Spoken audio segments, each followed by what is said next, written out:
She asked me what that meant, and I explained that I am from Dalit community. As soon as she learned about my caste, her behavior changed. She told me that in her home, she worships God every day and offers water, and because of my caste, I would not be allowed to do that. She said that God would not accept the water if you touch it. Then she told me, sorry, there is no job for you. She also said that I am from an untouchable caste, which is not acceptance in this moment. Shame. So that we are here together to pass our bill. At the moment, I lost job opportunity because of my caste. This is not only one story from Dalit community. There are many hands are waiting to get solution. I felt hurt, ashamed, and deeply disappointed. I could understand if something like this happened in Nepal, where caste discrimination is common. But I am now living in the United States. I never imagined that I would face this kind of discrimination here. New York right now has no protection for discrimination against caste. I am here today to support the Anti-caste discrimination bill S6531 A6920. I hope this bill will protect people like me and many others from the Dalit community, from Nepal and other South Asia countries, so that no one else has to go through what I experienced. Thank you so much, and thank you for your solidarity.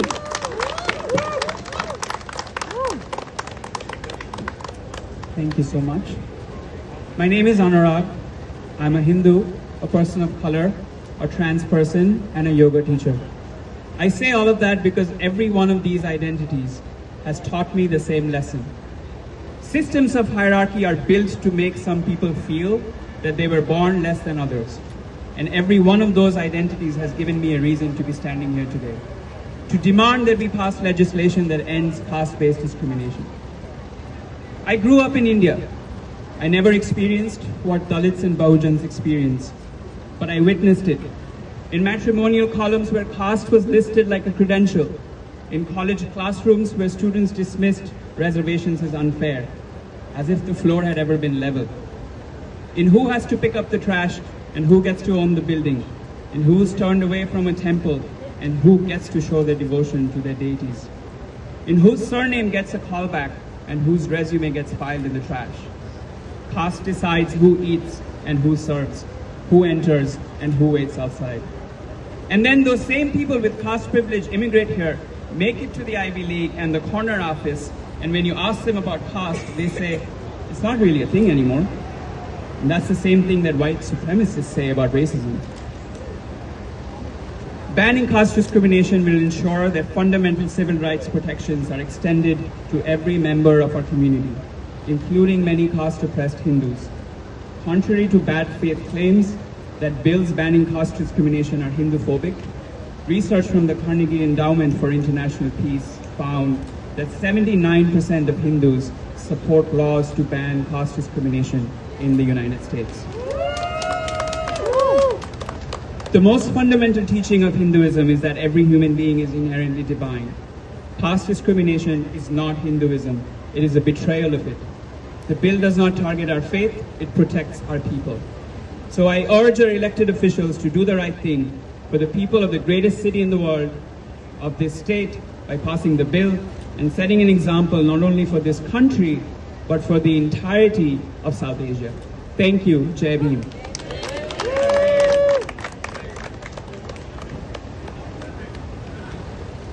Waheguru Ji Ka Khalsa, Waheguru Ji Ki Fateh. My name is Gurveer Singh Sidhu. I'm the State Policy Manager at the Sikh Coalition.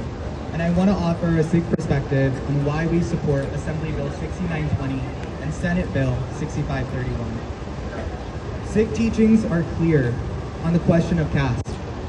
The Gurus rejected hierarchy based on birth and established dignity for all people. Tomorrow is Vaisakhi, which marks the establishment of the Khalsa, a day that affirms the equal dignity of all people, a community founded on equality, founded with the idea of the rejection of caste. And that principle is meant to be lived, to guide how we respond when discrimination occurs around us. The principle matters because caste-based discrimination has not disappeared. It continues to affect people's lives, their access to opportunity, in workplaces, in housing, in everyday interactions right here in New York. And when that harm occurs, the law should be able to recognize it for what it is. Right now, there is a gap. Caste isn't explicitly named in New York's human rights law, and that means cases can fall through the cracks. When discrimination is clearly named, it ensures that everyone can access the protections they deserve under the law. This legislation addresses that gap in a careful and straightforward way. Instead of focusing on having individuals identify their caste or disclose their background, it focuses on conduct, ensuring that discrimination based on caste is treated the same way the law already looks at race, gender, and religion discrimination. From a Sikh perspective, supporting this bill is consistent with our values and with our responsibility to see those values reflected in practice. This effort has been led by Dalit advocates and community members. And we, as Sikhs and as an organization, are here to stand in solidarity, grounded in those principles. New York has a long tradition of strengthening civil rights laws when there's a clear gap that's been identified. And this is one of those moments. We urge lawmakers to support this legislation. Waheguru Ji Ka Khalsa, Waheguru Ji Ki Fateh.